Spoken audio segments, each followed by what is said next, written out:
levies county governments, Honorable Speaker, are maintained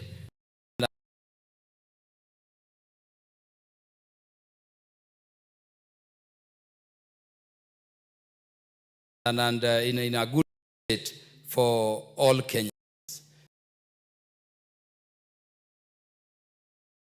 That section 6 is what I've dealt with under that.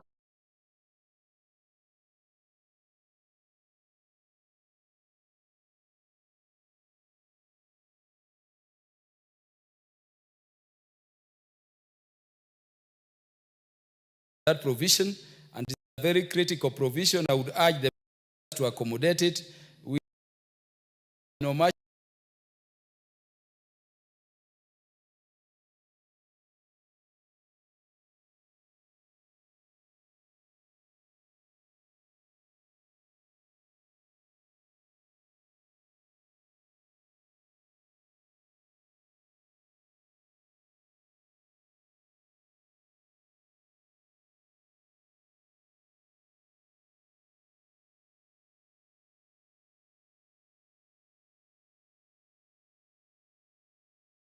Let it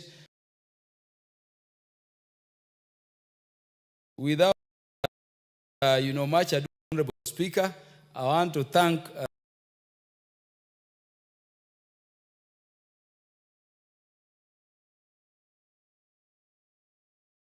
the members for the opportunity to present this matter on their behalf.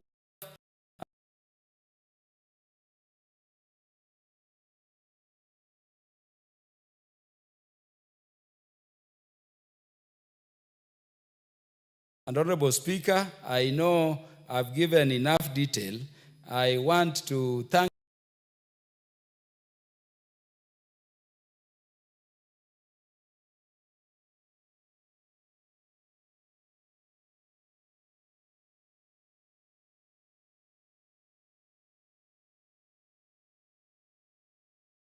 Speaker. Madam Speaker, I rise to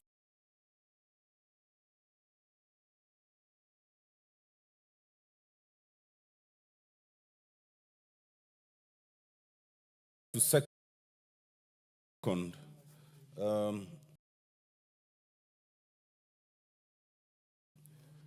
the Kenya Roads Amendment number 3 Bill of 2025.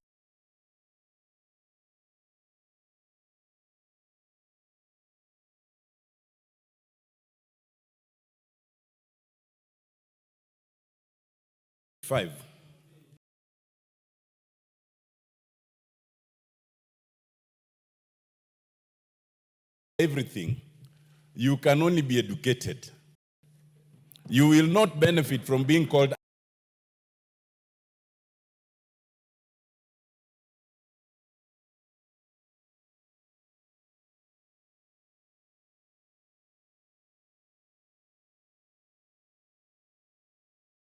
barrister. When a barrister was referring to a solicitor, they would say, my friend, not even my learned friend. You must get the history of why lawyers are called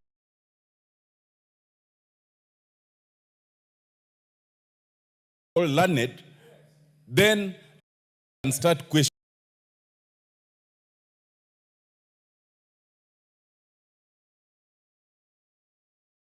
it. But I do not have time to go into it. Suffice it to say, the Honorable Owen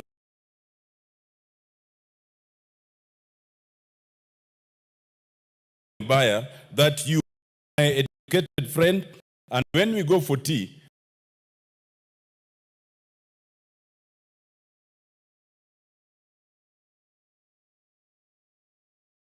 I will explain at length why you cannot be my learned friend. Madam Speaker, very briefly,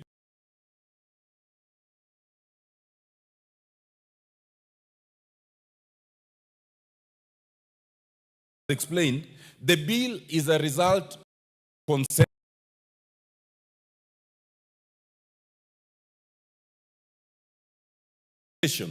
by the executive, by Parliament, by the various roads agencies,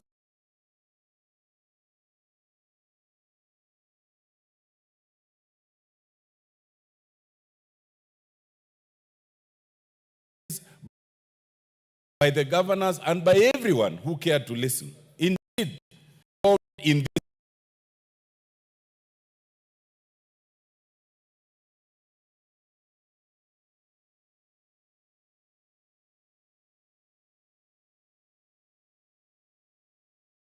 this discussion,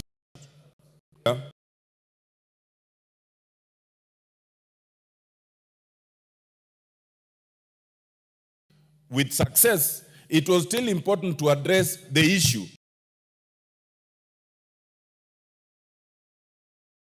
beyond peradventure. The money is allocated to Kera, both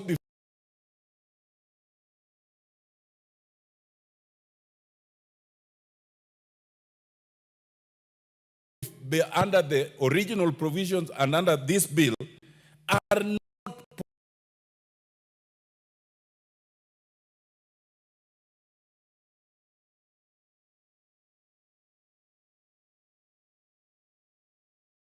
put in the hands of members of Parliament. These monies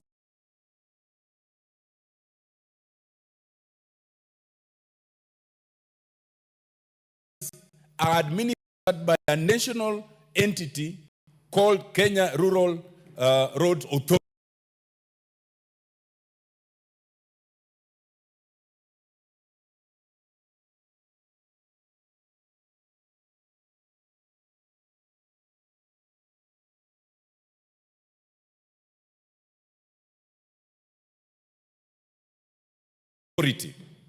Kera itself has regional managers. It has managers in each constituency. Then it has a committee where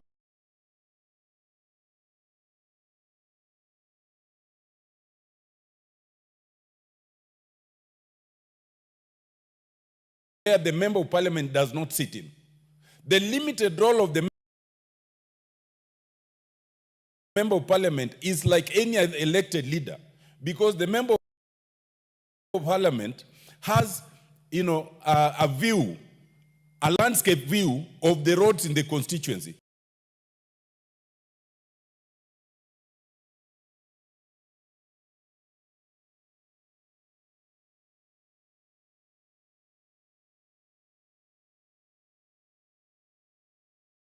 So you are able to suggest that please balance it out between the wards, please this one is worse than the others, and that is a role that is called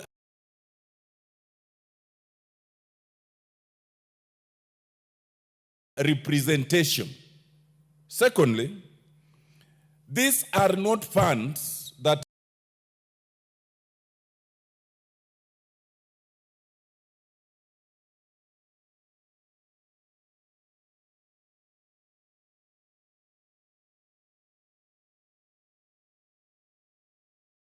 are allocated for devolution.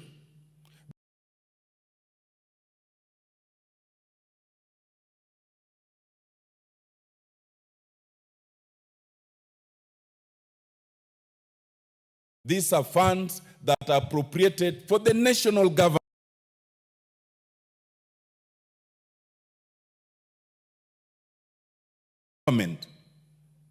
And as such, when they then come back to be used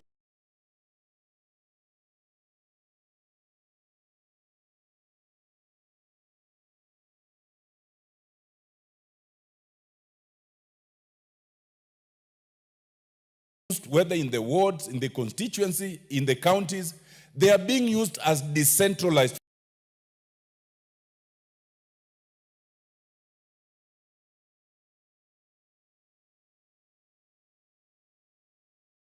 funds, not devolved funds. And therefore, those who argue that we should abandon this because of devolution are missing the point. This is not money meant for devolution. This is money meant for national government, but because the Constitution requires access to all services and decentralization, they are then decentralized in that manner. I hasten to add that when the judgment was rendered and the provisions were to lapse on 21st of June, before the last year, it took the intervention of the president in consultation with parliament and the agencies and the governors to agree on some form of allocation.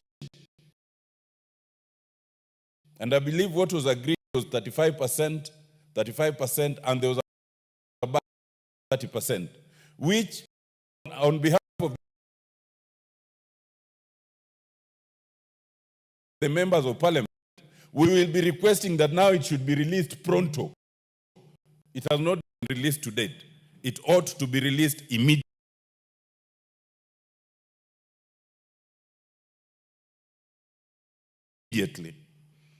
Madam Speaker, Section 2 does not been done before by reclassifying roads.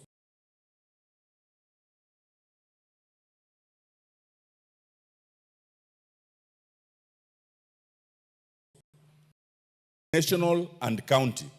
And then the national roads are reclassified as highways, urban roads, and rural roads, which is very important. But what's most important is to understand that the classification is not at random. The classification is done by the CS for the time being in charge of transport, but on a very scientific basis, which is also outlined. And it is done every 5 years in the event that some road has now mutated, either to a better one or a worse one. So that every 5 years, the CS is required to do that. In doing so, it is expected that any road that is being worked on, there must be signage, as Honorable Kaluma had said. But what's important with the signage is not just indicating that this is now done by the county or Kera or Kura. Three things are important. One, so that you do not misuse funds. There have been cases of one road being claimed to be done by 3 different agencies. The second one is so that people would know exactly how that road is to be done. Maybe it's a low-volume tarmac road, and then you are marraming it. So the signage must indicate clearly that this is low-volume tarmac road of this size and of this depth. Thirdly, we do not want the use of this road for campaign purposes. Especially the governors are notorious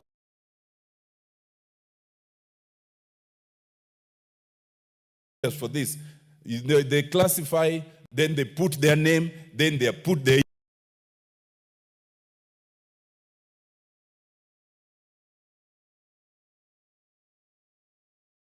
image. That is specifically prohibited by this bill. You can now not do that. I think the image, it is prohibited. I think anyone who wants to understand the essence and the crux of this amendment should go to page 790 in the amendment to section 6, and you will see how it is all done. For interest of members of parliament, what was allocated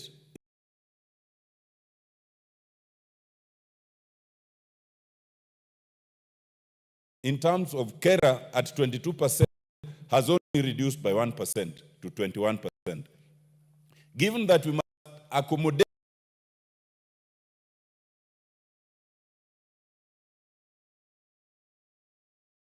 a new category of monies now being sent to county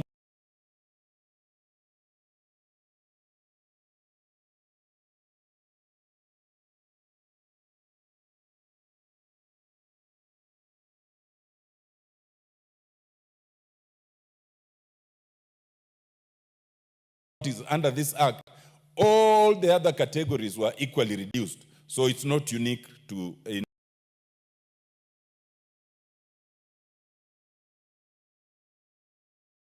Kera for the benefit of members of parliament. And I think the rationale there for 22% reduces to 21, what was 40 comes to 36, what was 15 comes to 14, the parks get 1% and 1%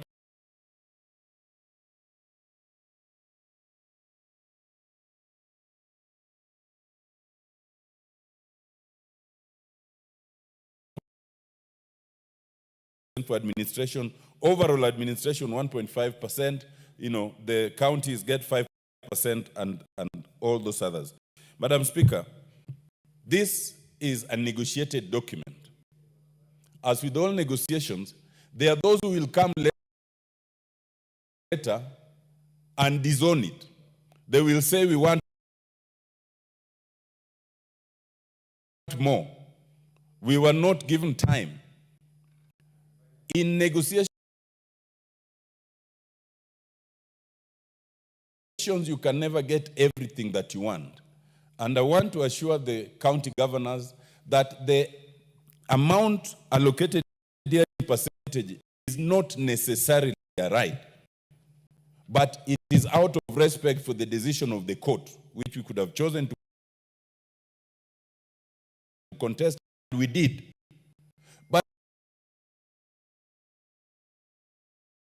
But we see no point in having endless contests. And therefore it was decided that we accommodate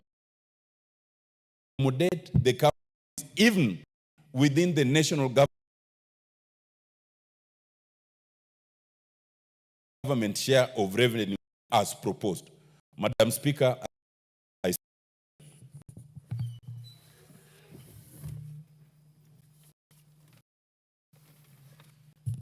Honorable members, I now propose the question that the Kenya Roads Amendment number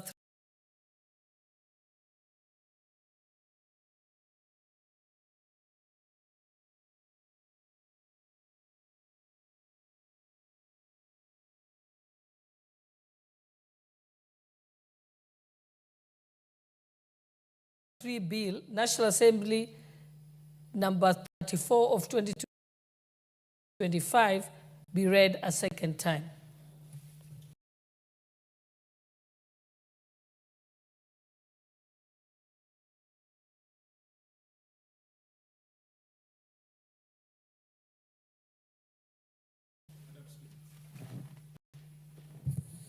Yes, Honorable TJ. Then I think I've seen KJ. You press the intervention button. You can go next. Yeah. Those who want to contribute, please press the intervention button. Madam Speaker, I'm a member of the Committee on Roads and Infrastructure. I had my learned friends, Honorable Kaluma, and the member for Rarieda, explain that this bill is a reflection of the caucus, of which I'm a member. I prefer to treat it like every other private member's bill. I say so because I want respect for committees. Matters under the standing order, the Constitution that comprise are supposed to be dealt with that committee. But every other member is free to bring legislation. So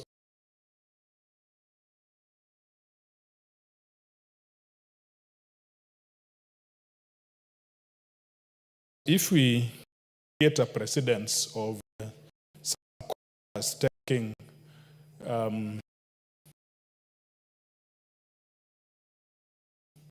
mandate over issues in this House, we will confuse ourselves. But this is before us properly as any other member's private bill, and I will contribute to it. I want to thank member for Homa Bay for bringing this amendment. This amendment will provide clarity in the maintenance and rehabilitation and development of roadwork in this country. It will give effect to the fourth schedule of the Constitution. In this bill, it is rather obvious that these roads are running through counties. And I think it is just by misadventure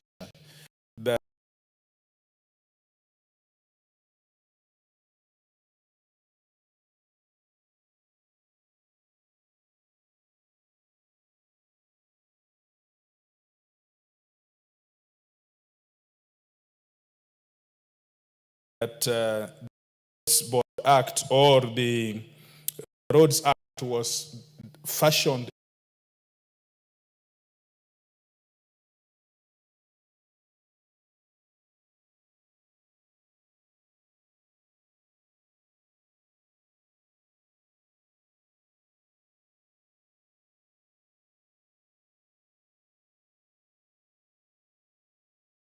in a way to exclude counties. It is not rocket science that roads are passing by counties. And so it is rather obvious that counties should be involved.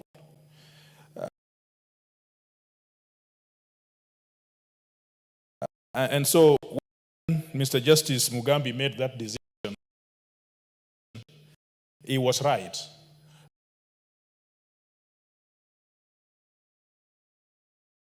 To term that to have been unconstitutional, and it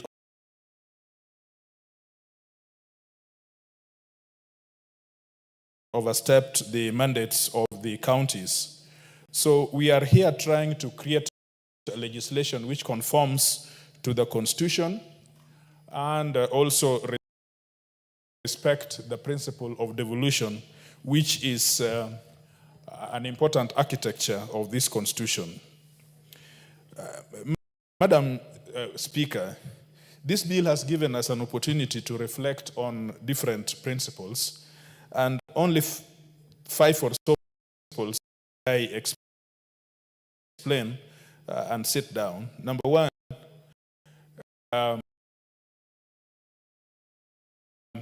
we have had to have a balance between the counties and the national government. And you will see we have proposed a consultative procedure by which the classification may be done together with the national government in consultation with the county governments. The second thing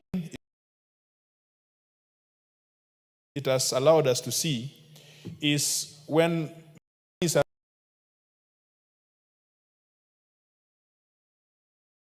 sent to the counties, and Honorable Kaluma was just shy to explain,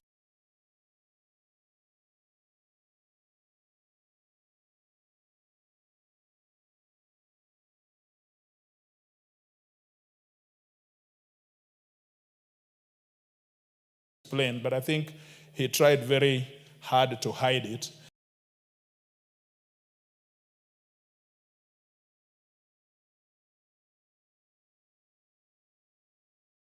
That there are those counties that receive money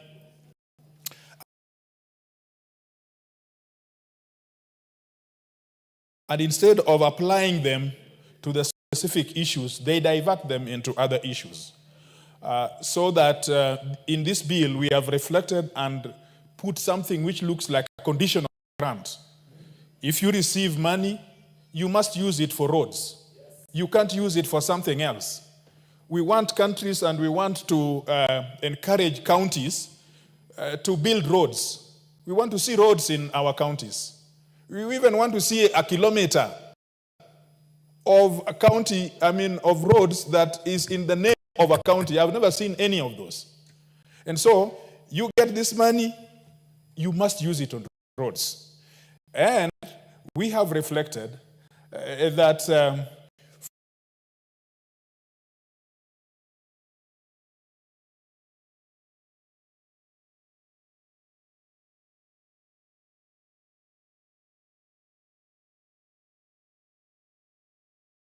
have to open an account, a specific account. That money is deposited in that account. This, I am sorry, this belongs to a senior member from Homa Bay. I disclaim the ownership of that noise. but you see now, you get money, you must open an account. That money must be sent to that account. If you don't, the comptroller of budget, the treasury will not allow you to access that money. I think that is also in this. But now we also have to see how to balance clarity amongst institutions. And one of the things that we have asked the Cabinet Secretary to do is to create a criterion for this proverbial thing called 10%. They get it all the time. But it is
freebies. They use it as they wish. They don't account for it. And so in this legislation, we have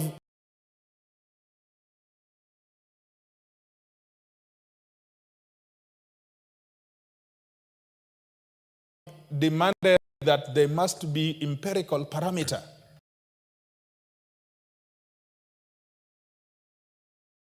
by which a criteria by which this money is given. And one of those is, although it is a discretionary issue, but that discretion must be exercised in terms of maintaining the overall roads equity. Roads equity means in Dagoretti North, for example, if you go there and you find dilapidated roads, you want to balance across Nairobi and see that even though Dagoretti North received so much money, but in terms of road equity, you then balance it to be having some kind of network which is uniform in Nairobi. And issues of emergency,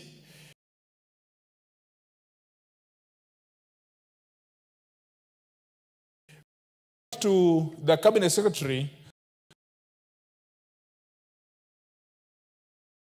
for example, something happens as a matter of act of God, we don't want a cabinet secretary to run there and start lamenting. He must have some money in his hands to be able to fix that problem. And primary oversight of these agencies and so forth and so on.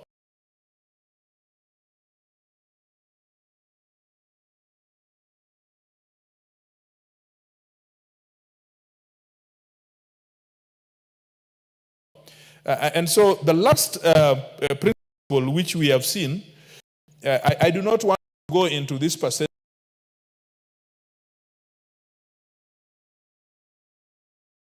because this percentage will be open to members, some of them more qualified in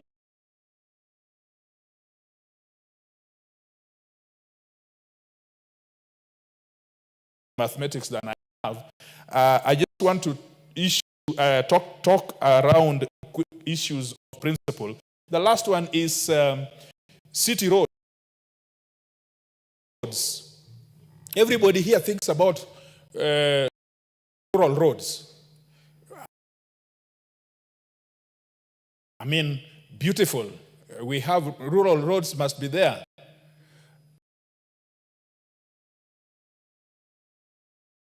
But didn't you know that if you lived in Nairobi, as all of you are living in Nairobi, once you have stepped out of Express Highway, you must reach your home.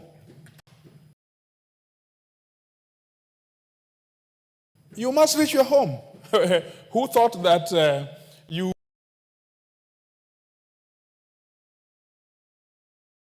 will fly or you will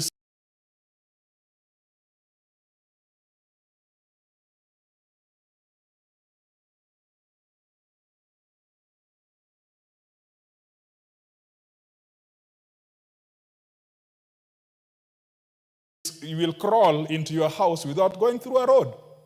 Now that road is not under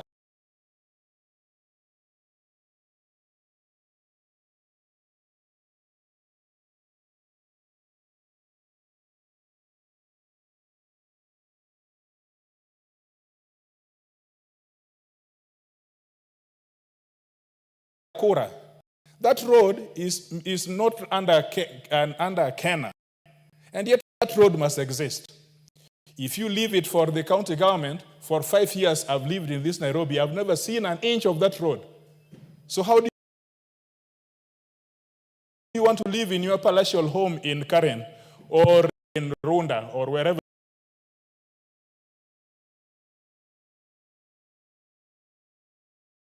you are? And so in Kaluma's bill, a lot of thought went inside it, but only concentrated in the rural roads, the highways, and all those beautiful things. But now in the committee, we have thought through it, and we have said the last connectivity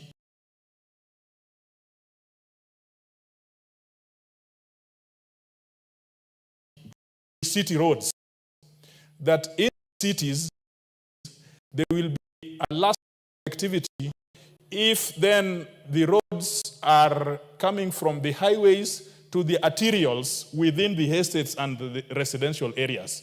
So that therefore ring-fences some of those roads that are giving you the connectivity into some of your homes and in some of your supermarkets that you would want to. I thank you, Madam Speaker, because this is coming at the right time. I would have thought that this house should be full because this is an issue which concerns each one of us. But I really thank you for giving us an opportunity to deliberate on this matter, and I support this bill. Thank you very much.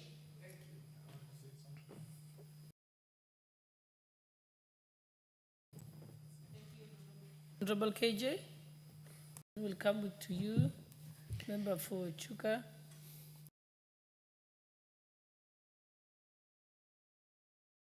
Madam Speaker, I thank you, and I thank you profusely for giving me this very pole position to debate an important piece of legislative proposal as has been presented by the Honorable Kaluma, and I must thank him for moving such a good bill, and also I must also thank Honorable Otiende Amolo for unpacking it, but more importantly, I must thank Wakili TJ Kajwang for bringing it home, defining it according to the principles that are going into this bill, as opposed to the detail of the monies and the math of how it is going to be split, because that is neither here nor there. We are here because of the principles behind the matters that have got us to this place. And Madam Speaker, I must also thank Honorable Kaluma for assuring us that whatever is happening in the courts has its place. But Honorable Speaker, this matter belongs in Parliament. Parliament is not supposed to be a house of lamentation. This is where we make the laws. And if there is an issue that is affecting the people that we represent, then let's bring it to the House, let's canvass it, and let us debate it and pass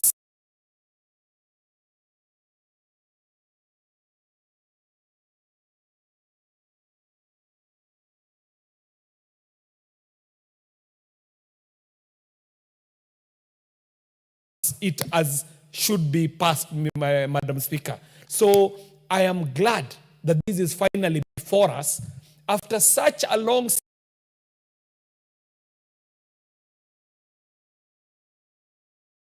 season of lamentation, and especially that which was occasioned by the issues around RMLF and our contest between Parliament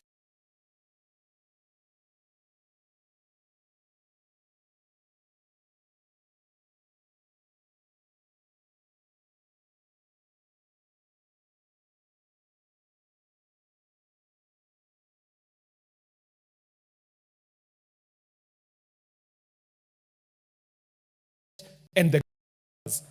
Madam Speaker, this bill, as I am seeing it, is seeking to primarily first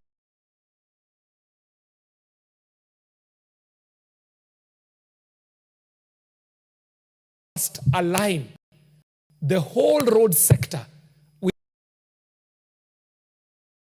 our new constitution.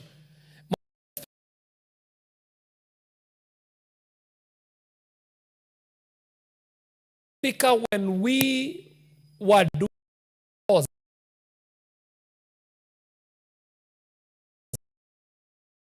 around the laws,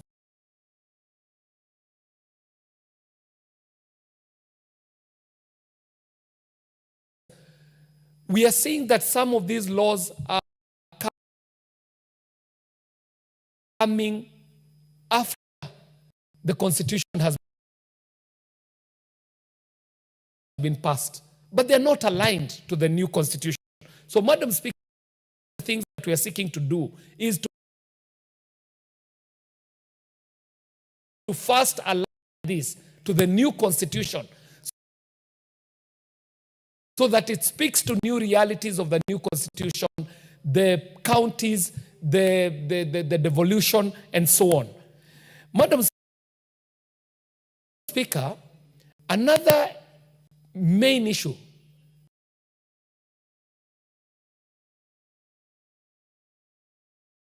that makes me want to support this is the classification and the attempt at classification of our roads. Madam Speaker, what has been happening is criminal event.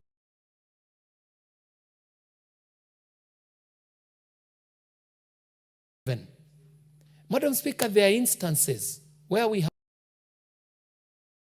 have seen county executives going to look out for roads that have been done by Kera, roads that have been done by Kura, and they go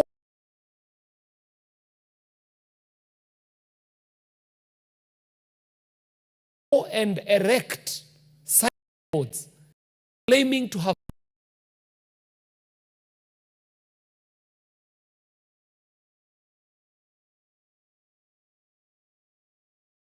done these roads a criminal offense, Madam Speaker, they knowing too well, only too well, that there might not be any person coming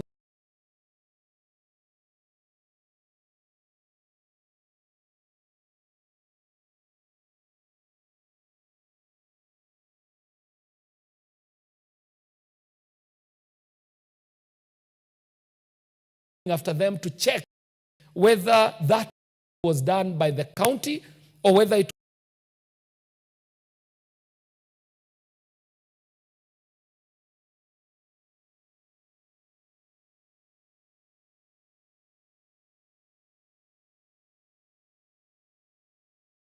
was done using national government resources.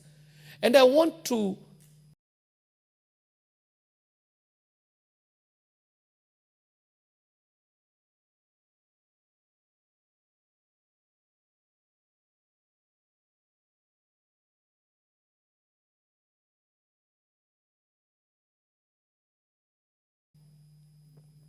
add weight to what the Honorable TJ Kajwang said, that we who are representing people in urban areas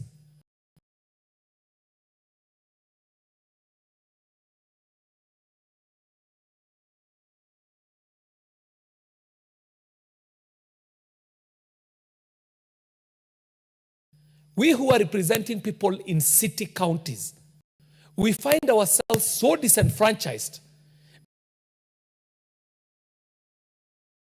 because when arrangements are being made for resource allocation, people assume somehow that cities are already resourced for.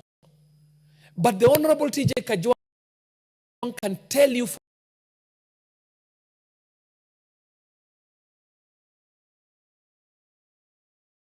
for a fact that some of the better roads that have been done in Nairobi City County have actually been done by Kenya Rural Roads Authority. In constituencies like the Dagoretti South constituency, Madam Speaker, some of us came to the city in 1969. Dagoretti South as a constituency was brought into the city precincts in 1969.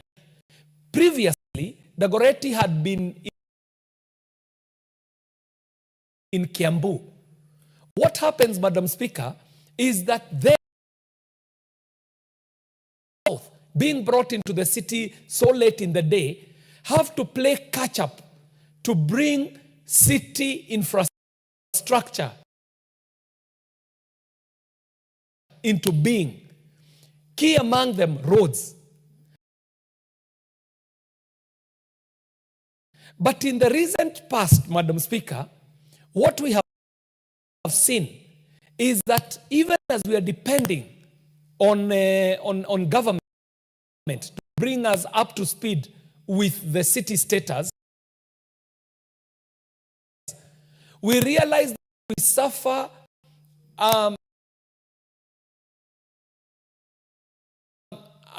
unique problem. Because in a place like Nairobi City County,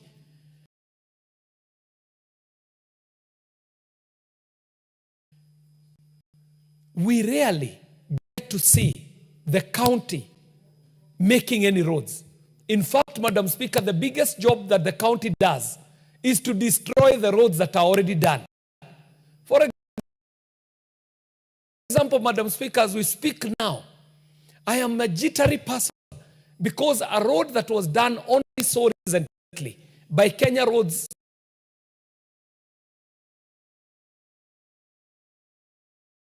Kenya Roads Authority, Wanyeklos, today has been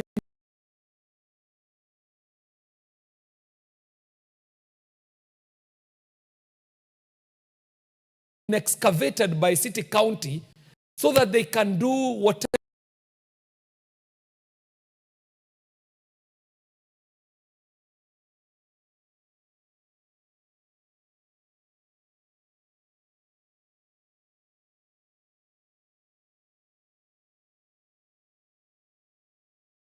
whatever they want to do.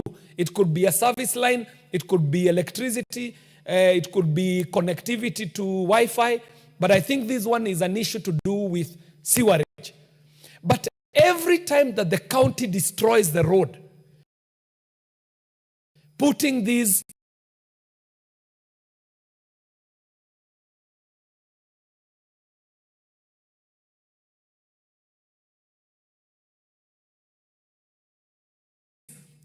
facilities, they rarely come back to repair the road. And in fact, Madam Speaker, I'm saying it from the floor of the House here today, that we're putting the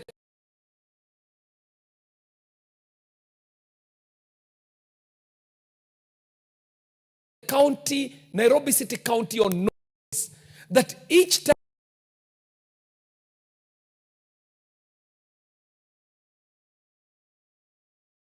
time you destroy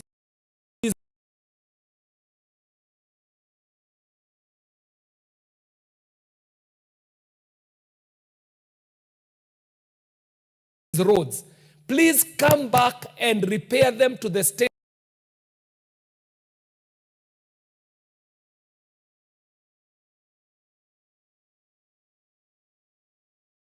that you found them in. Because for now, as it stands, Madam Speaker, all we know the county for doing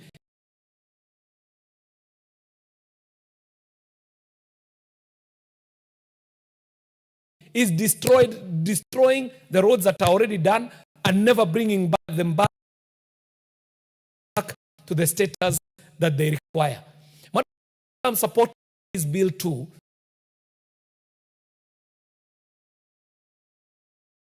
for the fact that now going into the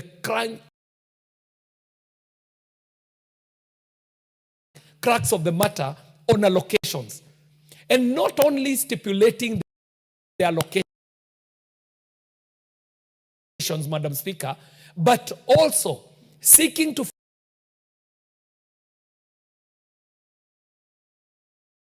find out where this 10% that is always left with the implementer goes to, Madam Speaker.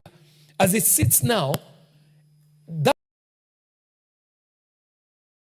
organization is in the air. Nobody knows how this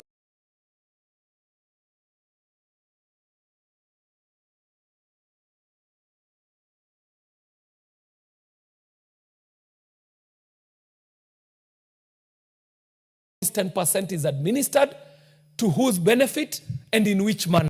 So, Madam Speaker, just because we are going to go into the allocation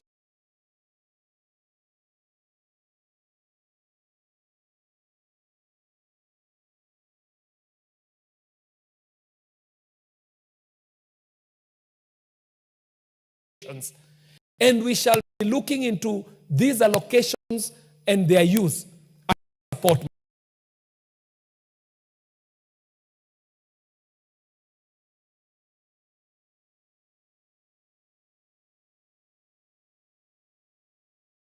Madam Speaker. Madam Speaker, finally, I do support, because this bill, in the form that it's being presented, is seeking to ring fence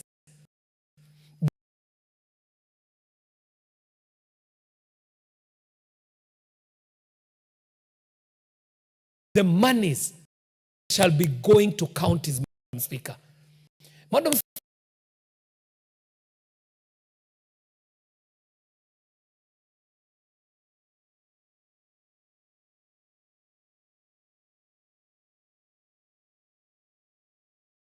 Speaker, we have seen with devolution that when we do division of revenue in these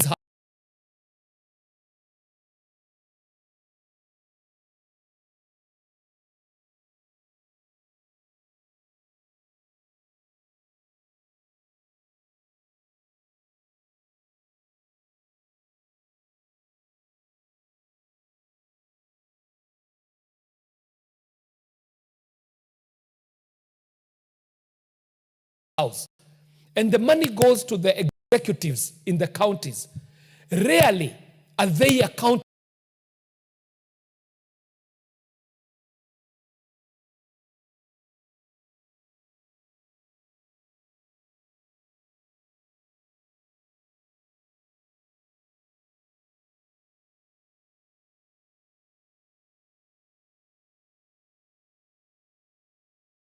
accountable to the house that did the division of revenue, and the excuse is normally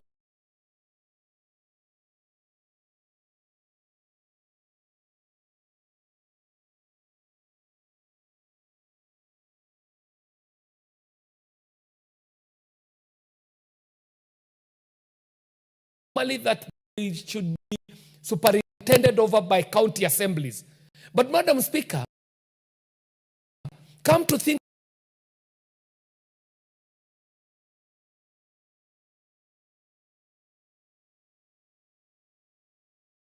of it, these are national resources we are allocating. This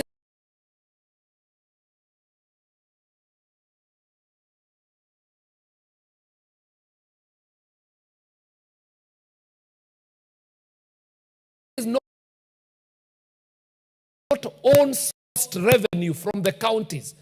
Counties themselves are not working hard enough to create their own revenue.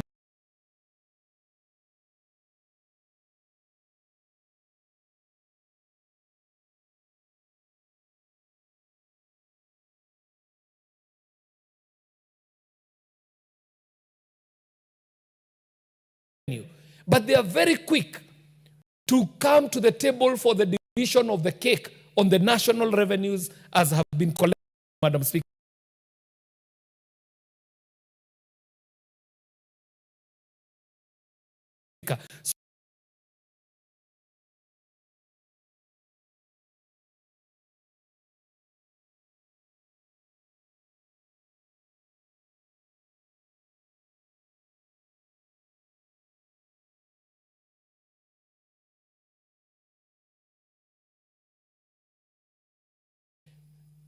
Roads monies within the county budgets. That alone for me is reason enough for me to be supporting this bill. Finally, Madam Speaker, I do think that the push and pull between ourselves and the county executives is unnecessary. What this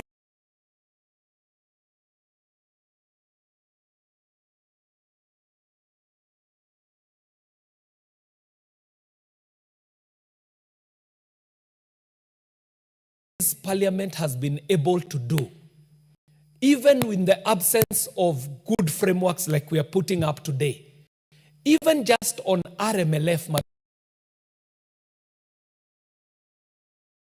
Madam Speaker, has to be celebrated. Madam Speaker, no, you're a proponent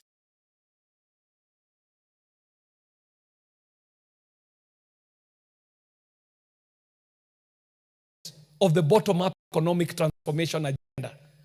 And in Bita, when we were campaigning, one of the things that we were talking about is how we shall make Kenya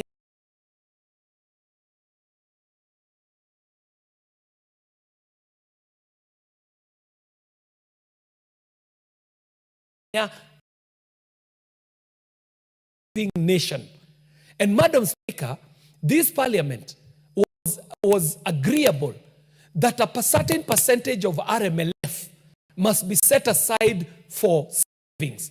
And Madam Speaker, what has happened in a few short months, the amount of money that country has been able to save by just setting apart a piece, a very small percentage of RMLF to go to savings, is something that shall be celebrated.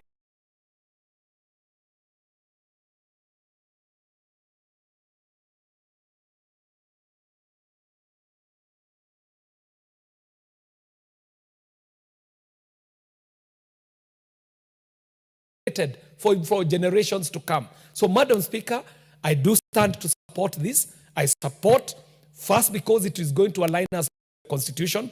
Secondly, because we shall go into good classification. Thirdly, because we shall make allocations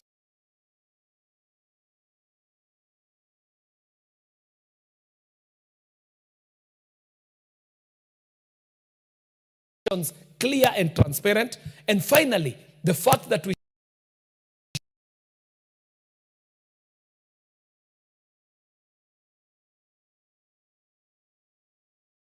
shall be able to ring fence the roads monies that go to the county are good reasons enough for me to support. And in the third reading, Madam Speaker,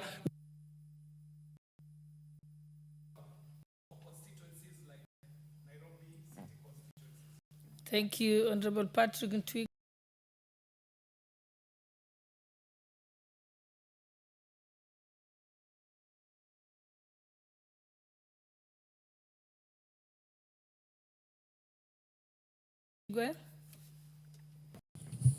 Thank you, Madam Speaker. I'll be very brief. First, I want to thank and congratulate my friend Karuma.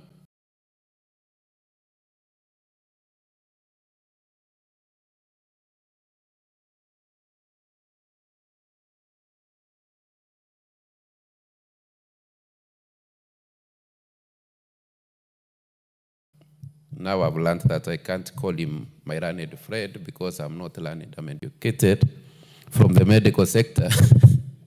From the medical sector, because he has really moved this bill in a very elaborate way. It was so clear, even to those who might not have learned the bill, the way he has gone through it now, it's so clear to everybody. I want to say two things. One,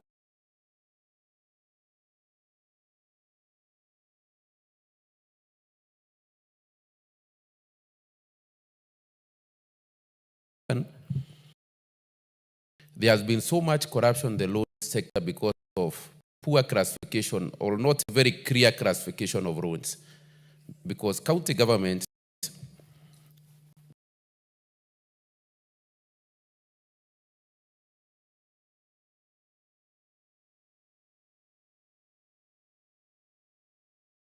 calling themselves government are independent, you do a road, tomorrow they process documents and pay.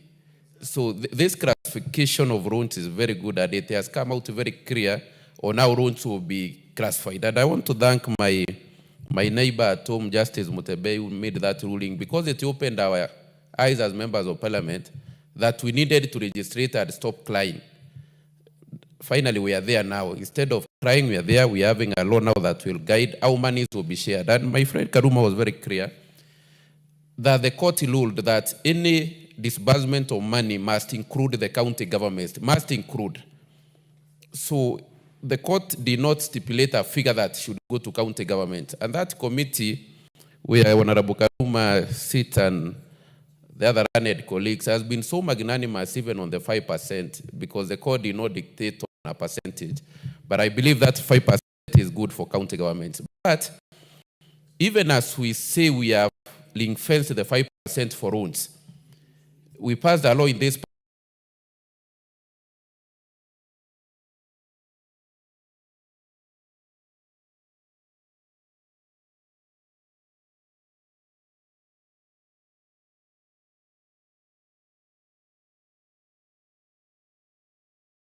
parliament again, ring-fencing money for primary health care, FIF. I've just been around the country. The money is not ring-fenced. It's going to hospitals.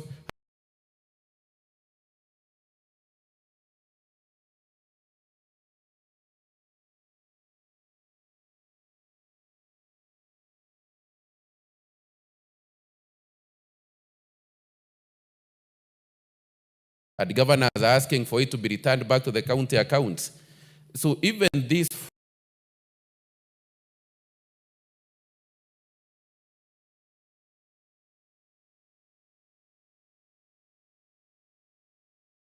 for launchers will ring-fence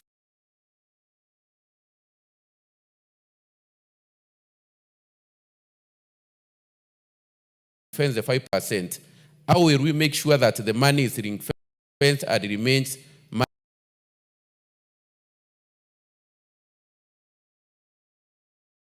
money to do roads? Thirdly, as this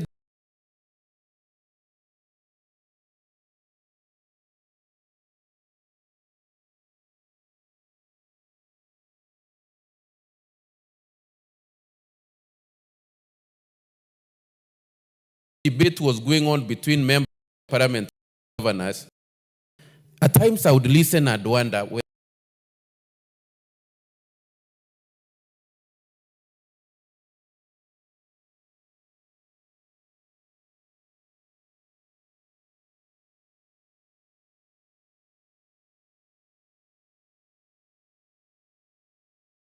when governors say loans, loans are in counties.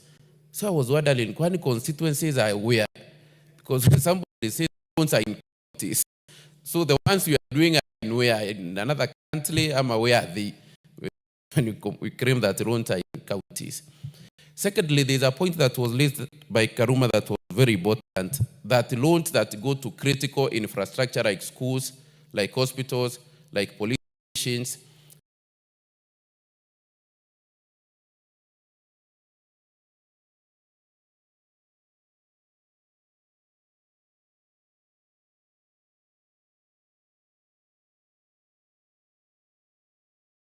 because, for example, in my constituency, using it as an example, we have so many livers and livers at the liver bench, you find there is no road leading to a school, but we need a bridge to connect children to that school.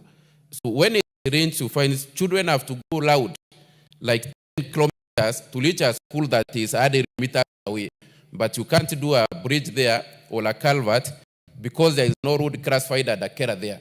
But now with this classification, it's easier to build a bridge and say this is leading to a critical infrastructure. We have a school in that place.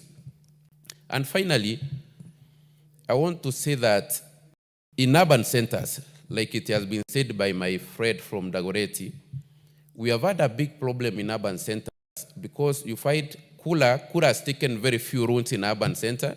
The rest don't fall at the Kera, and you are told that is a municipality.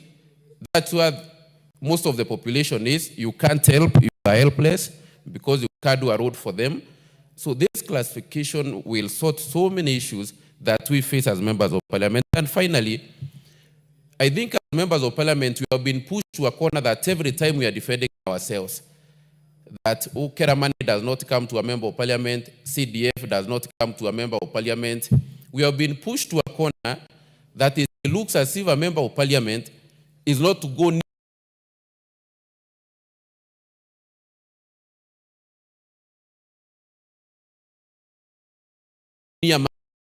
where. So we are defending ourselves. And I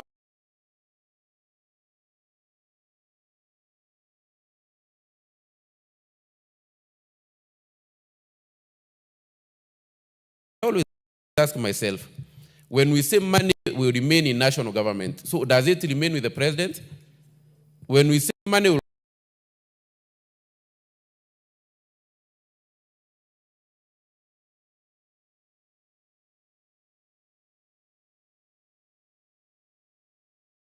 go to counties, is it given to the governor? Or what is this we are afraid of, that when money goes to Kera, when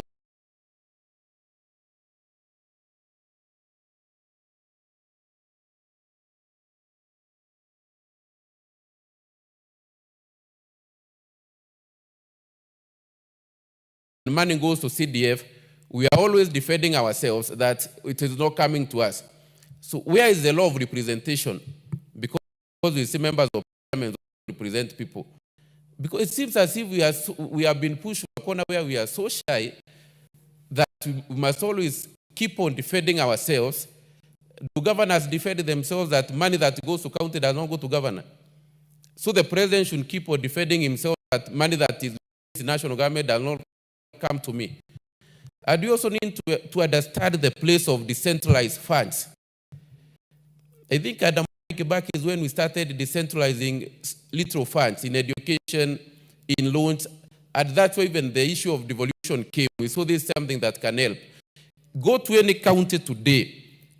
If you see a good road, don't even look for a signboard. Know that that is a Kera road. You don't even need to look for a signboard. If you see a motorable road in our rural places, you know that is a Kera road. So I support this bill, Madam Speaker, and I start to say that now let this debate last, and Karuma has listed a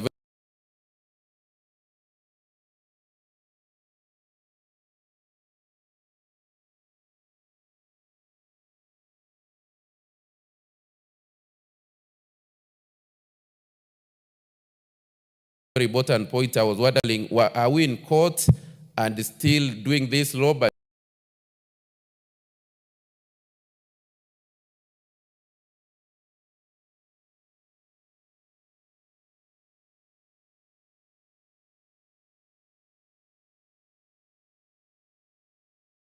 I said it's a two-prong approach, hoping for a best determination in court, but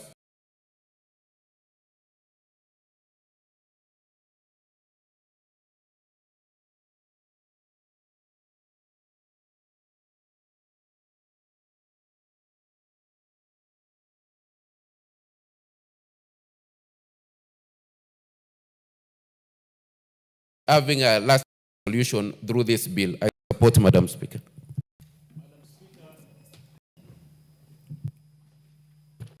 Yes, Honorable Owen. Thank you, Honorable Speaker. Honorable Speaker, first I want to congratulate the learned friends for doing a commendable job. I said the learned friends. the learned friends among themselves for a good job. Now that I want to speak as part of the educated friends, Honorable Speaker, I want to say that this is one of those pieces of legislation that is necessary for this country to unlock a situation that had put the roads in this country in a quagmire. And therefore, I want to laud you, my friend, Honorable Kaluma, the learned friend, and Kajoang, and the rest of the team that actually worked very hard, tirelessly to ensure we have this. Honorable Speaker, I participated in one of those meetings that was actually negotiating with the Council of Governors, with the chairman, and I thought we have a good and very sober chairman in the Council of Governors that allowed dialogue and allowed us, even when they had a court case that looked like it was topsy-turvy, but somehow we got ourselves somewhere. But one fundamental thing that happened in court is to say that the RMLF cannot be given out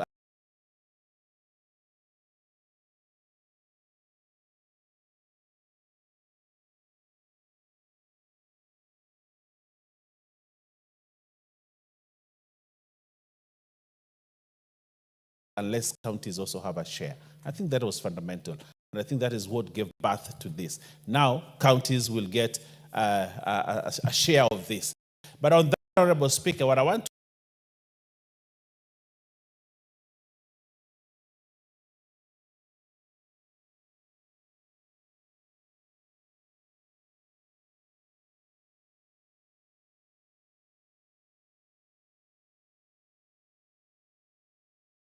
to urge is that as counties get this money, it should be ring-fenced. And I want to agree with the Honorable Kajo. It should be ring-fenced so that we don't find the same money that has been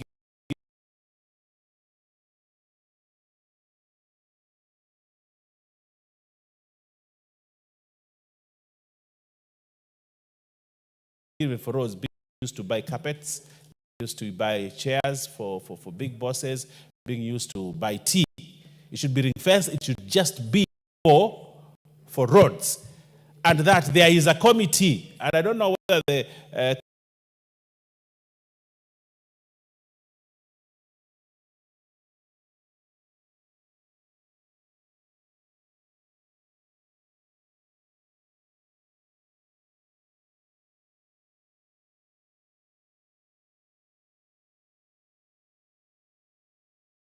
Kenya Roads Board in this bill have power to actually go out there and check the roads. I don't know whether that has been included here, Honorable Speaker. Just like our NGCDF board, which has power to go out there to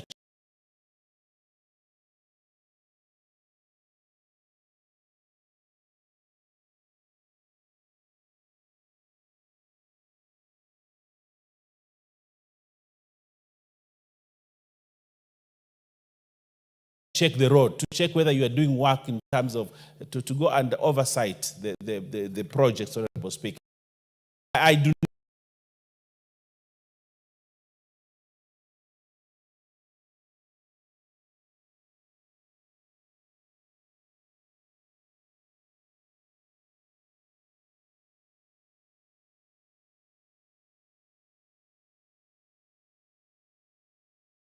not know, Speaker, whether the Honorable Kanuma and his team have actually included that the Kenya Roads Board, which is the body that actually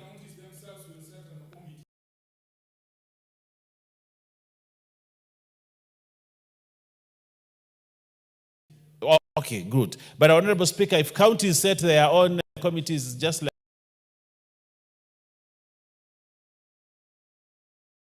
telling monkeys to have a committee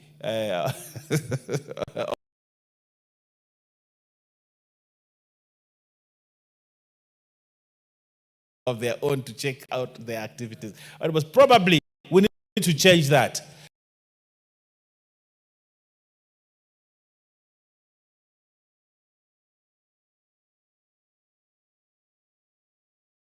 So that we give the power to a body like Kenya Roads Board to check whether monies that have been given out to the bodies, whether it's KERA, whether it is county governments, whether it is Kura, which is Kenya, they could go out there and verify that the money they gave out has actually been used to do the roads that they have done. I think that's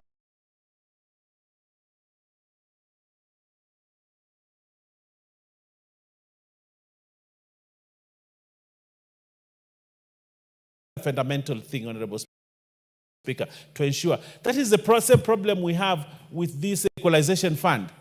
Honorable Speaker, we have an equalization fund which has no body, which has no board. It's only people at the ministry. So they disburse fund when they want, and when they don't want, they do not disburse the fund.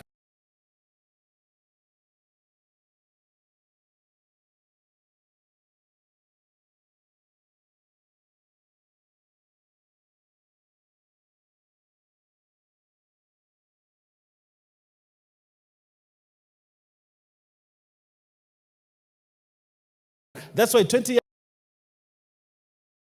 years with the window for equalization.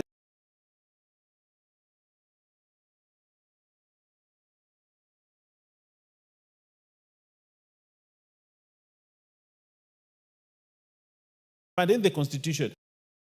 And yet, when you walk around, you don't see anything, Honorable Speaker. I've advocated that this equalization fund must also have a board that can actually ensure that the money has been put into the account and the money has been spent for the purpose for which it was meant. Honorable Speaker, that is one, Honorable Speaker. So I hope, Honorable Kaluma and TJ, you may want to consider my suggestion and bring that to an amendment so that any money, whether given to Kura, whether given to KERA, whether given to Kenha, whether given to the county, can actually be accounted for, and we have a report in this parliament table that we allocated these funds and the roads were done or they were not done, Honorable Speaker. I think that's a fundamental thing. Secondly, Honorable Speaker, I want to say this, that roads are important for this country because when we have roads, they open up development, they open up place for growth. When we don't have roads, Honorable Speaker, then we close up an area and we close out the people, and the people who have no opportunity to actually get development. A lot of the areas that have been marginalized or said to be marginalized have been marginalized by first, one thing, lack of a road. When you don't have a road, you marginalize a community completely because one, there is no communication, two, transport of goods and services, three, farming, four, hospitals, five, schools, and all other things get locked up because of roads. And therefore, it is very important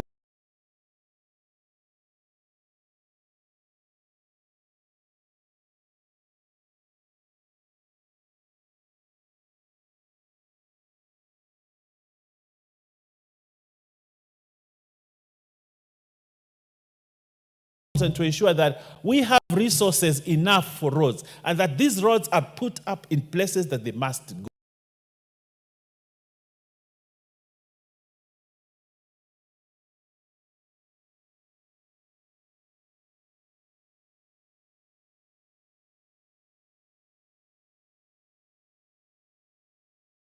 go. Honorable Speaker, KERA has done a tremendous job. But sometimes I feel that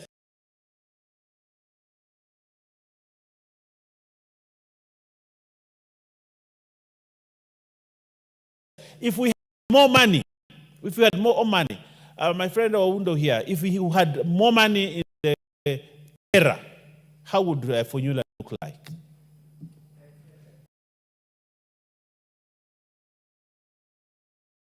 Like heaven, like paradise. If we had given them money, and they have tarmac roads, and they have all kinds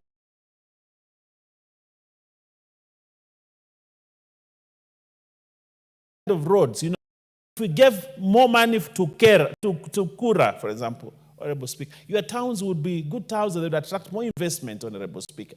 But Honorable Speaker, we need to ensure that we have enough resources for roads, because roads open doors for development in every constituency. I proudly say that my constituency has opened up because I have had a committee in Kera that has done a good job. And the engineer in my county has done a good job, Honorable Speaker. And areas that would never have seen development have seen development because of the resources. And therefore, Honorable Speaker, when I look at Schedule 1, and I think that is the fundamental thing in this bill, Honorable Speaker.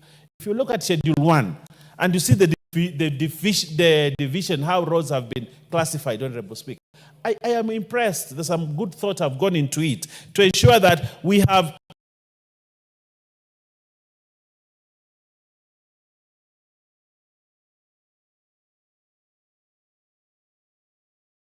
roads that go to parts including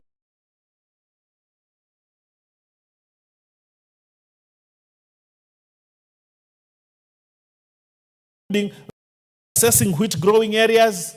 And I like that. When I saw that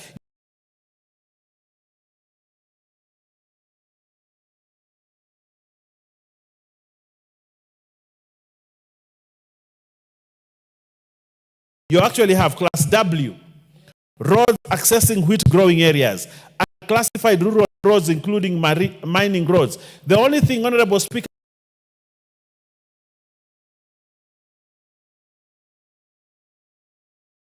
that I would have loved to see, and I want to draw the attention of the Honorable TJ Kajwang, Kaluma. I don't know if you come from Homa Bay, but you left to put a classification on roads that leading to fishing grounds.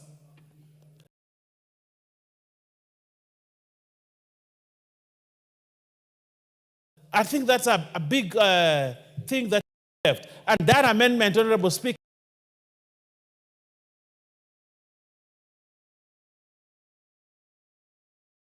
need to be put in here, Honorable Speaker, so that it is specific, so that when I go there and I tell the county government you have money, and that money allows you to do a road to the fishing ground, Honorable Speaker, or to the landing site for fish, Honorable Speaker, I can authoritatively say you received 20 million, put that money on that road. And they will not budge out of it because you have instructed them through the law, Honorable Speaker. So that is one thing, Honorable Speaker, that we must put. I'm sure my friend, he has always wanted to baptize me. I want to tell him I'm a baptized Anglican. But he always, every time he sees me, he says, oh, I want to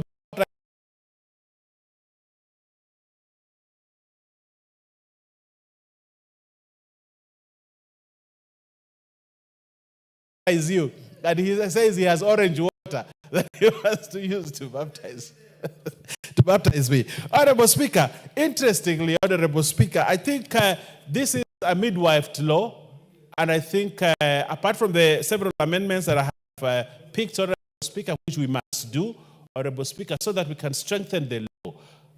My Speaker, and I want to call you my Speaker, this is a very important piece of legislation that will usher development into areas that for many years have never had. You can put a water pipe where you have put a road, you can put electricity posts where you have put a road, Honorable Speaker. But Honorable Speaker, I also like the fact that there are certain schools which are inaccessible. Schools which are inaccessible. But Honorable Speaker, if we put them here also, we are going to open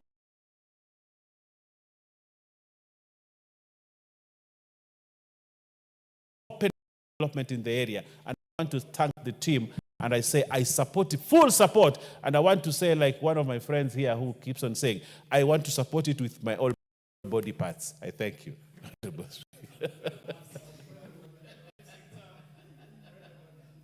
Yes, Honorable Oundo, what's your point of order? Honorable Speaker, looking at the time that left before the end of the session and noting the importance of this particular bill to the people of Kenya, especially rural Kenya, I request that the Speaker, in your wisdom, allow that the debate be now adjourned to another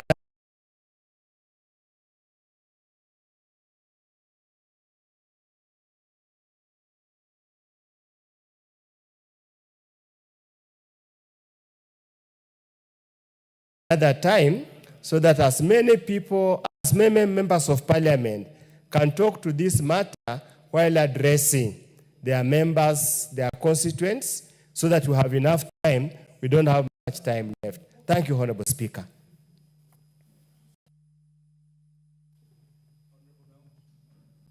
Honorable Speaker, Honorable Naomi Wako is seconding.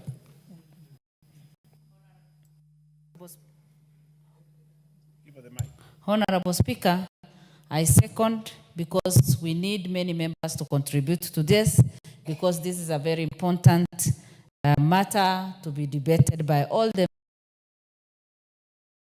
members, because it concerns the entire nation, and I second.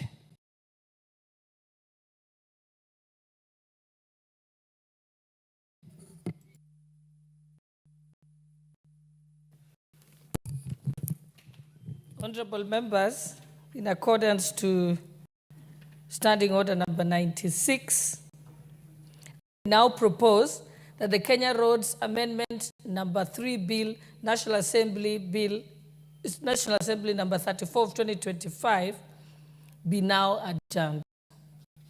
May I put the question? Honorable members, I now put the question that the Kenya Roads Amendment number 3 Bill, National Assembly number 34 of 2025 be now adjourned. Will as many as of that opinion say aye? Aye. Will as many as of the contrary opinion say nay? The ayes have it. Next.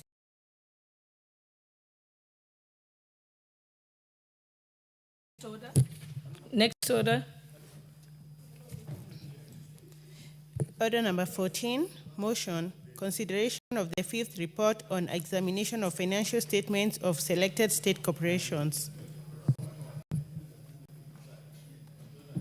Okay, Chairperson.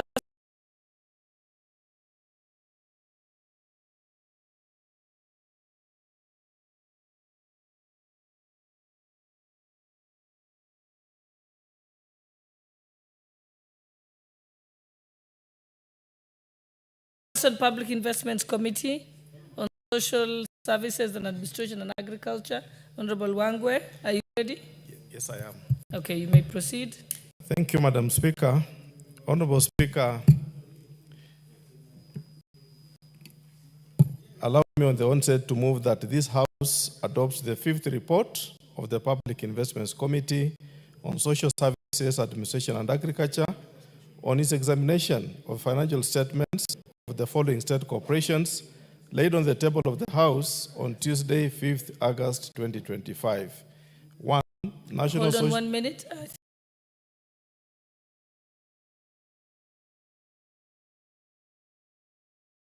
think we need a sergeant at arms here. Kindly, you may proceed. Mm-hmm.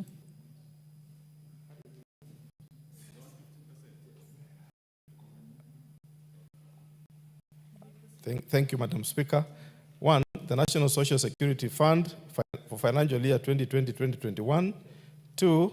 Kenya Marine and Fisheries Research Institute for financial year 2019-2020 to 2020-2021. 3. National Hospital Insurance Fund for financial year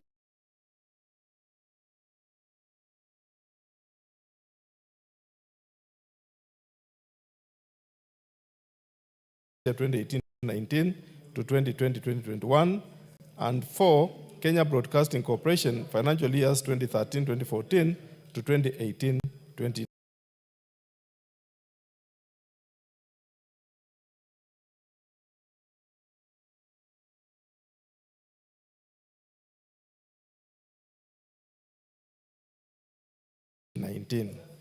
Honorable Speaker, allow me to appreciate the commitment of my members, the members of the Public Investments Committee on Social Services, Administration and Agriculture, for taking their time to really concentrate and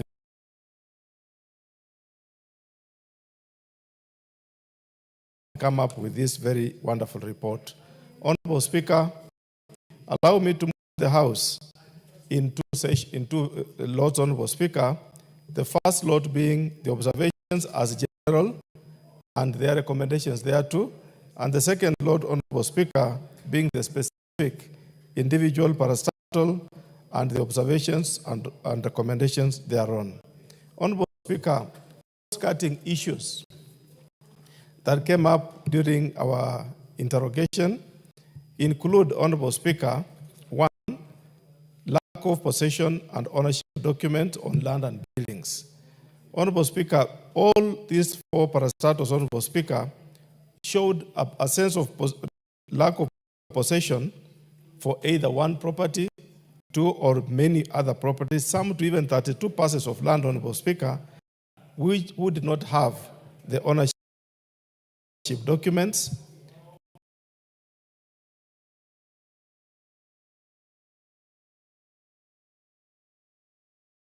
and their buildings their own, Honorable Speaker. Honorable Speaker, case in time is the case of Kenya Broadcasting Corporation, whose 32 number parcels of land do not have title deeds or legal documents, Honorable Speaker, including the property onto which, Honorable Speaker, the broadcasting house is sitting on, LR number 209/5918.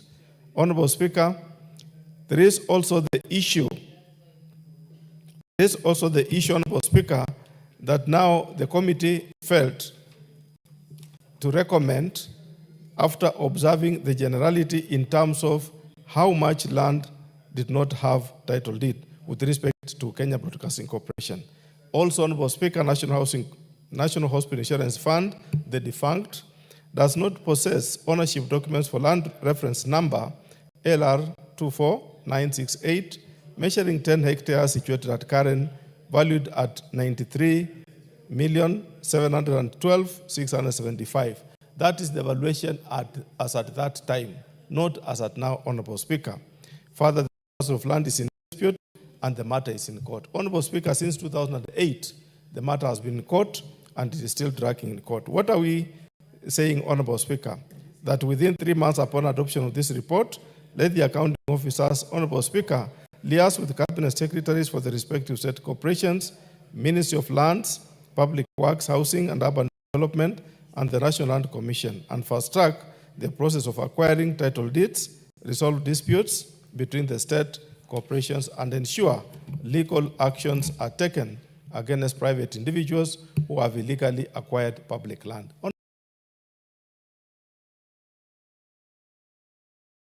Honorable Speaker, whereas these agencies pose like they don't have the land, the documentation, private individuals, Honorable Speaker, encroach on these parcels of land and they keep on saying they are in court. So you cannot evict them. They have put an injunction and, Honorable Speaker, public land is in a mess to that extent, Honorable Speaker. Honorable Speaker, we also made a second recommendation that within 6 months upon adoption of this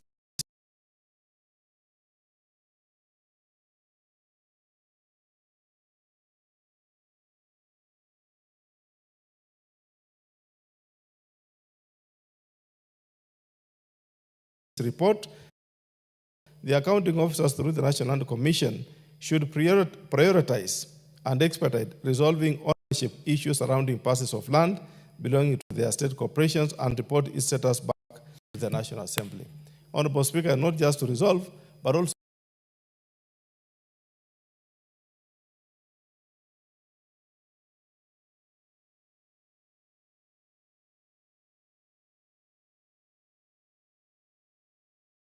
to make a report back to this House so that the House is acquainted and sees of the ownership of the various parcels of land. Honorable Speaker, the second general issue that cuts across these four parastatals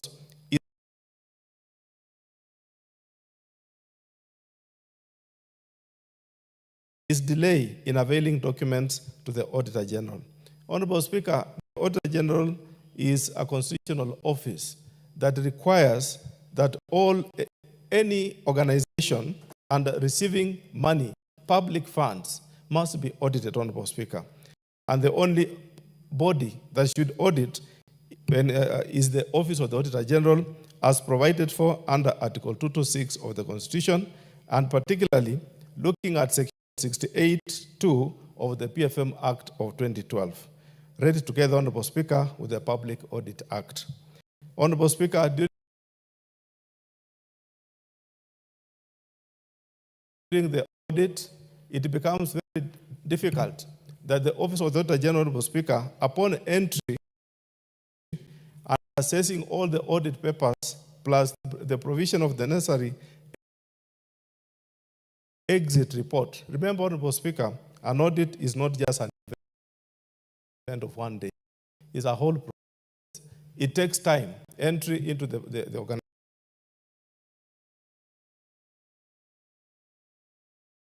organization, preparation of the document, writing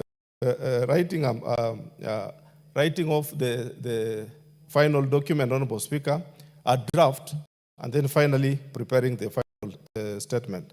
It's normally a process, but it's still this process, whereas there are various notes back to the agency, they don't respond. But when they hear, Honorable Speaker, that they are coming before Public Investments Committee,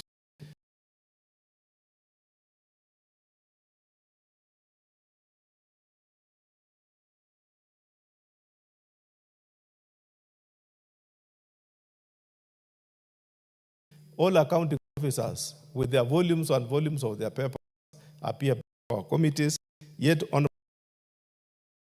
Speaker, they don't want to give auditors this document at that time. What do we recommend, Honorable Speaker? That the accounting officers should always comply with the provisions of Section 68(2) of the PFM Act 2012 and submit the required information for audit within the stipulated timelines.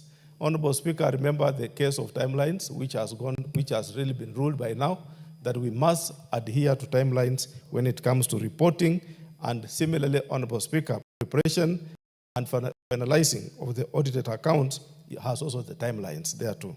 Honorable Speaker, we also made a recommendation that the accounting officer who fails to provide required information for audit pursuant to Section 62(1) of the Public Audit Act, Cap 412B, should be prosecuted for the offense pursuant to Section 62, Part 2 of the Public Audit Act, Cap 412B. Honorable Speaker, the ruling on what to do is in that section. It has already been predetermined, and therefore, Honorable Speaker, the parties who don't comply should just be enforced using that act, Honorable Speaker. Honorable Speaker, there is also the other issue that cuts across matters pending in court. Honorable Speaker, we observed that quite a number of litigations concerning ownership of various properties, debts or debtors, creditors are in court, and the state corporation and other legal matters have been pending before the courts of law for long, despite resolutions of the House through previous PICs. Honorable Speaker, today we are prosecuting our 5th report. There are decisions the House will make, and we have made recommendations on what to do. But it's still, Honorable Speaker, this matter, when the Committee on Implementation pushes it to court through the various agencies, EACC and the DCI, the matter is pending in court for as many years as possible. Therefore, Honorable Speaker, Kenyans have become very clever that when the matter is before court, no any other person can interfere. And Honorable Speaker, it is pending in court forever. For example, the issues I raised with NHIF, the land in Karen, it has been there. And each year, Honorable Speaker, the case metamorphosizes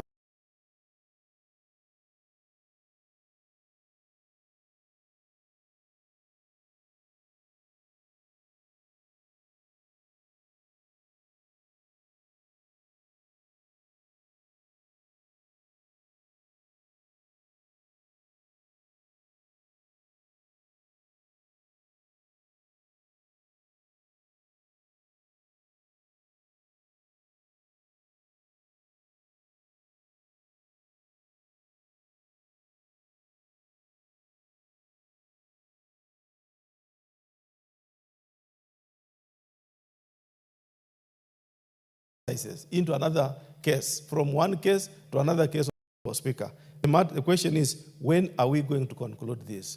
This is a matter we cannot force the judiciary to make a ruling. But Honorable Speaker, the people, the Kenyans who take this matter before court, forces the court officials to put it in such a way that it has to be listened to all through. Therefore, Honorable Speaker, these are need to come up as Kenyans and say, how long should these court cases take? So that, Honorable Speaker, Kenyans want to see public land and public utility in the hands of the public. Not, Honorable Speaker, public utility is in the hands of the private persons. That makes it very tricky. Therefore, Honorable Speaker, we recommend as follows, that within 3 months upon adoption of this report, the Inspector General, Inspectorate of State Corporations, should carry out a review of all entities with the pending court cases, prepare a comprehensive status report, and submit to the National Assembly with a copy to the Attorney General, who will initiate the process for fast-tracking the conclusion of the cases within reasonable time. Honorable Speaker, let the Attorney General, being the person who can link up between the executive and the judiciary, handle this matter so that he can expedite and inform maybe what the decision of the judiciary, especially from the President of the Judicial Service Commission. The accounting officers, Honorable Speaker, should strive to embrace alternative dispute resolution mechanisms in the resolution of disputes before going to court. Honorable Speaker, you find a small issue, not really small per se, because no matter is small before court, but an issue that would have been resolved outside court ends up in court. It takes 10 years to be resolved. Yet, Honorable Speaker, the matter could have been put to a certain administrative committee within the government. A state agency suing another state agency, Honorable Speaker. The matter is pending before court. Nothing is moving. No Kenyan is enjoying the possession of a state property. Honorable Speaker, cross-cutting issue that we also observed is delayed accountability of interest. Honorable Speaker, most of the civil servants, or rather employees of this parastatus, are fond of, Honorable Speaker, making travels. And when they make travels, Honorable Speaker, which is within their budgets, not outside their budgets, but they don't surrender their interest, Honorable Speaker, on time. So what happens, Honorable Speaker, the interest keep on being outstanding year in, year out. And Honorable Speaker, another clever way that we noted within this review, especially from the Kenya Fishing Industries Limited, where they gave scholarships to about 4 officers, Honorable Speaker, who went to overseas to study. When they come back, Honorable Speaker, after 2 years or 3 years for this case, they were so clever to have earned a job elsewhere while they were on overseas study. So that, Honorable Speaker, by the time they come back, they don't report to the organization.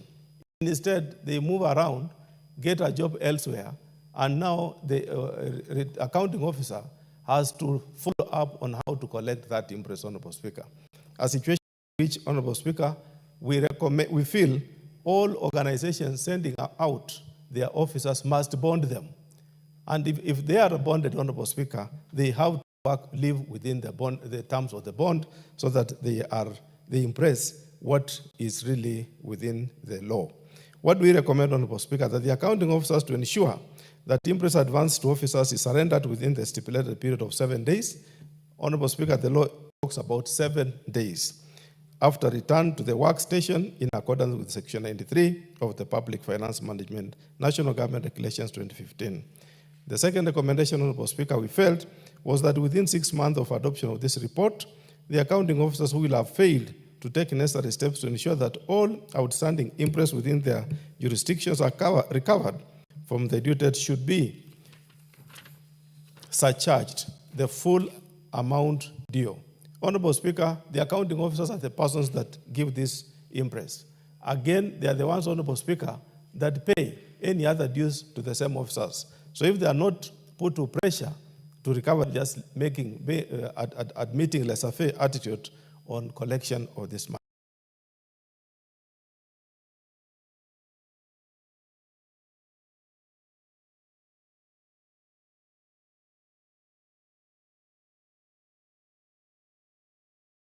Requirements. Before, Honorable Speaker, they submit a in what they are requiring. Therefore, Honorable Speaker, what do we recommend? That the committee recommends that the Cabinet Secretary National Treasury endeavors to allocate and disperse, not just allocate, Honorable Speaker, but also disperse funds as appropriated to the state corporations funded by the national government. The Cabinet Secretary National Treasury should ensure at all times that the budgets are realistic, achievable, and always adhere to annual work plans, procurement plans, and revenue collection capabilities of the respective corporations in compliance with Regulation 44.2 of the PFM National Government Regulations 2015. Honorable Speaker, the most challenge also has been that yes, this House will appropriate the money. How about disbursement, Honorable Speaker? Year in, year out, month in, month out, no money will move from National Treasury, requesting that let the National Treasury adhere to their obligation. Honorable Speaker, allow me to move the House to individual specific agencies as listed in this report, beginning with National Line. And the issue of debtors, Honorable Speaker, in overall totaling of 541,755,371, which have been outstanding for more than 2 years. And Honorable Speaker, this being 2020-2021, the main issue that the NSSF attributed this shift increase was due to COVID-19 pandemic, which hit the whole world. Honorable Speaker, the explanation for the cause of the delay in covering is untenable since the 2 years the debts have been outstanding was beyond the issue of COVID-19.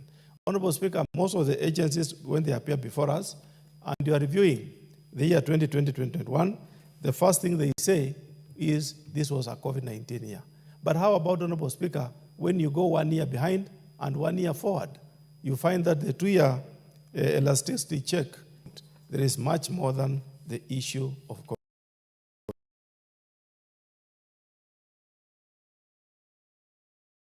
COVID-19. What do we recommend, Honorable Speaker? That within 3 months upon adoption of the report, let the Auditor General review composition and position of the rent debtors and report the subsequent audits, report in the subsequent audit cycle of 2023-2024 in accordance with Article 2294 of the Constitution. So that, Honorable Speaker, we follow up. Let the auditor pick it and again in the year 2023-2024 report in the final audit as we go forward. Honorable Speaker, the other issue that is of interest that I need to highlight to this House about NSSF the year 2020-2021 is the issue of budgetary control and performance. Honorable Speaker, the fund indicated that they tried to fill the vacant position via advertisements, which was key because, Honorable Speaker, they felt that they were not able to meet their budgetary performance targets because of lack of staff. So, Honorable Speaker, they tried to fill this vacancy via